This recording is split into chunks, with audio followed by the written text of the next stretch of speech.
Assalamualaikum warahmatullahi wabarakatuh. Kami dari kelompok 5 akan mempresentasikan makalah kami yang berjudul Transaksi Pembayaran dan Pinjaman Modal Usaha, yang beranggotakan yang pertama yaitu ada Linda Aulia Rahmawati yang akan menjelaskan transaksi pembayaran. Yang kedua ada Muhammad Adib Fauzan yang akan menjelaskan jenis transaksi pembayaran. Yang ketiga ada Ikrimatus Syaiba yang menjelaskan tentang pinjaman modal usaha. Dan yang keempat ada Alvina Fauzia yang menjelaskan langkah-langkah mengajukan pinjaman modal usaha.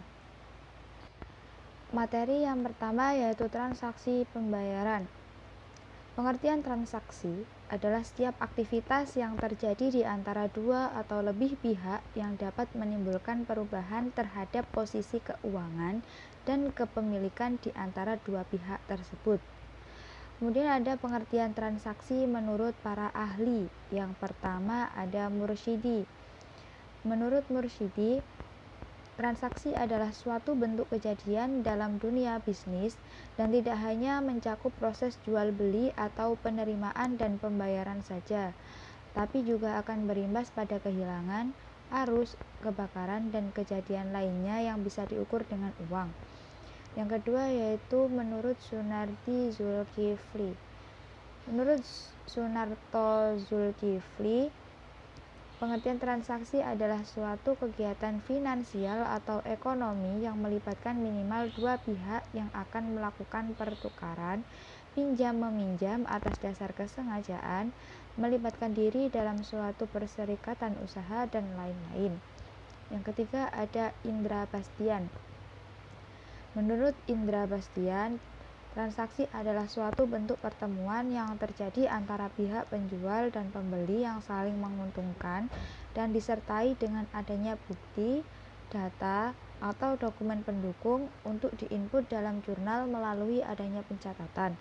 Yang selanjutnya ada Slamet Wiono.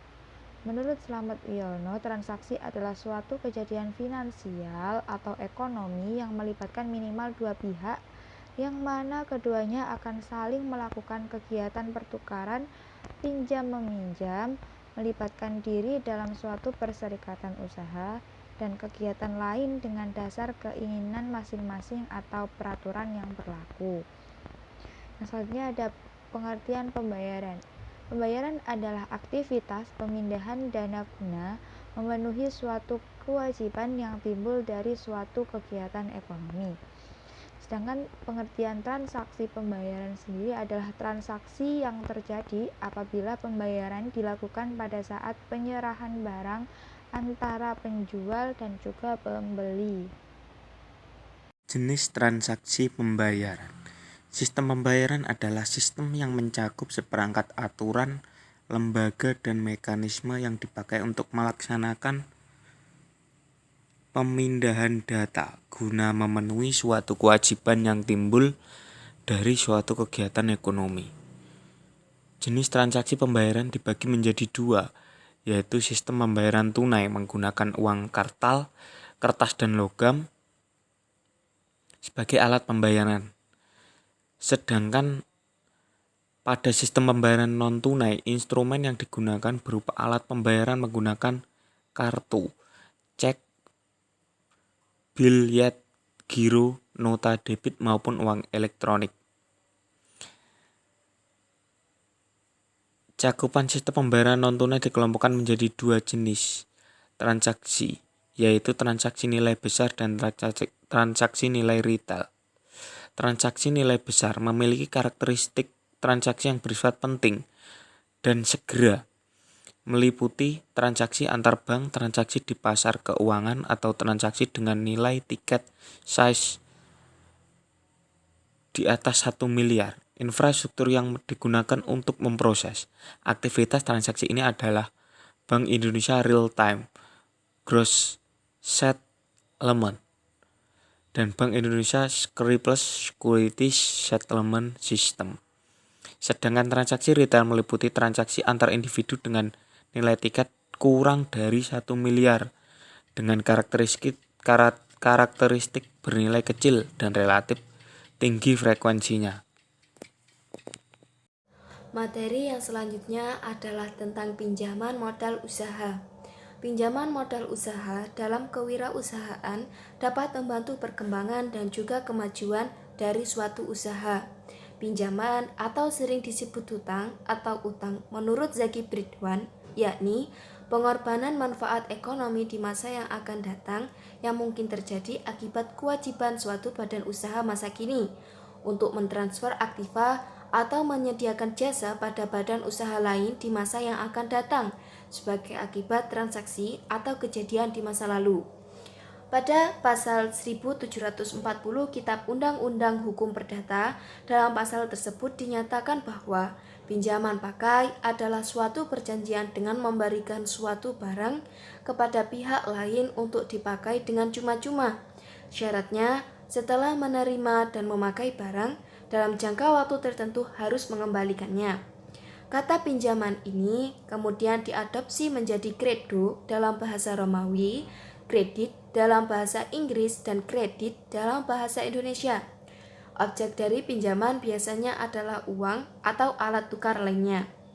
Pinjaman dapat berupa apapun yang memiliki nilai barang yang serupa atau penggantinya, harus dibayarkan seketika atau dalam waktu yang telah ditentukan oleh yang memberi pinjaman. Modal adalah kumpulan dari uang atau barang yang digunakan untuk menjalankan suatu usaha. Kata modal banyak digunakan dalam bisnis. Para konsultan bisnis pada umumnya membagi pengertian modal menjadi modal usaha kecil menjadi dua, yaitu modal tangible dan modal intangible. Modal tangible adalah modal yang berwujud secara nyata, baik dalam bentuk barang bergerak maupun barang tidak bergerak. Barang bergerak, contohnya sepeda motor, mesin produksi, dan lain sebagainya. Sedangkan modal intangible adalah modal yang tidak berwujud nyata, seperti ide-ide kreatif. Sedangkan usaha adalah upaya manusia untuk melakukan sesuatu guna mencapai tujuan tertentu dan untuk memenuhi kehidupan sehari-hari. Pinjaman modal usaha dapat kita maknai sebagai penyediaan dana dalam jumlah tertentu untuk mendukung tujuan usaha dengan berdasarkan persetujuan atau kesepakatan pinjam-meminjam yang mewajibkan pinjaman untuk melunasi pinjaman dalam waktu tertentu. Materi yang selanjutnya yaitu langkah-langkah mengajukan pinjaman modal usaha. Untuk memudahkan perusahaan melakukan peminjaman uang, ada beberapa syarat wajib yang harus diketahui dan dipenuhi. Yang pertama yaitu usaha debitur sudah berjalan 3 tahun. Kedua, usaha debitur tidak termasuk dalam jenis industri yang tidak dapat dibiayai berdasarkan kebijakan bank atau termasuk dalam target industri yang tidak dapat dibiayai berdasarkan kebijakan bank tersebut. Ketiga, debitur tidak termasuk dalam kategori debitur yang memiliki kredit bermasalah berdasarkan hasil pengecekan ke Bank Indonesia atau Otoritas Jasa Keuangan atau OJK. Keempat, debitur tidak termasuk dalam daftar hitam Bank Indonesia atau Otoritas Jasa Keuangan. Kelima, debitur tidak pernah mendapat pinjaman uang di bank yang bersangkutan yang tergolong bermasalah. Keenam, debitur menyerahkan jaminan sesuai ketentuan jaminan yang dapat diterima di bank tersebut seperti tanah dan bangunan, tanah kosong, kendaraan, mesin, persediaan barang dagangan, dan piutang dagang. Ketujuh, debitur lolos dalam proses analisa kredit sesuai dengan kebijakan yang berlaku di bank tersebut. 8. Debitur biasanya diminta membuka rekening tabungan atau giro bisnis di bank yang meminjamkan uang. Langkah-langkah meminjam uang di bank. Pertama, isi formulir pengajuan pinjaman. Kedua, siapkan dokumen-dokumen yang disyaratkan. Ketiga, tunggu validasi dari pihak bank di mana Anda akan dihubungi untuk melakukan cross-check data dan analisa kredit. Keempat, bila permohonan Anda telah berhasil divalidasi dan disetujui, dapatkan dana pinjaman di rekening Anda. Untuk kredit modal kerja atau pinjaman modal usaha berjumlah besar, biasanya bank mensyaratkan jaminan tertentu, yaitu berupa dokumen-dokumen yang perlu Anda sediakan untuk jaminan tersebut. Karena salah satu syarat peminjaman adalah dengan menyertakan laporan keuangan usaha selama 3 tahun terakhir. Maka ada baiknya sebuah perusahaan selalu mempersiapkan diri dengan memiliki laporan keuangan yang baik. Itu tadi penjelasan dari kelompok kami mengenai pengertian transaksi pembayaran dan pinjaman modal usaha.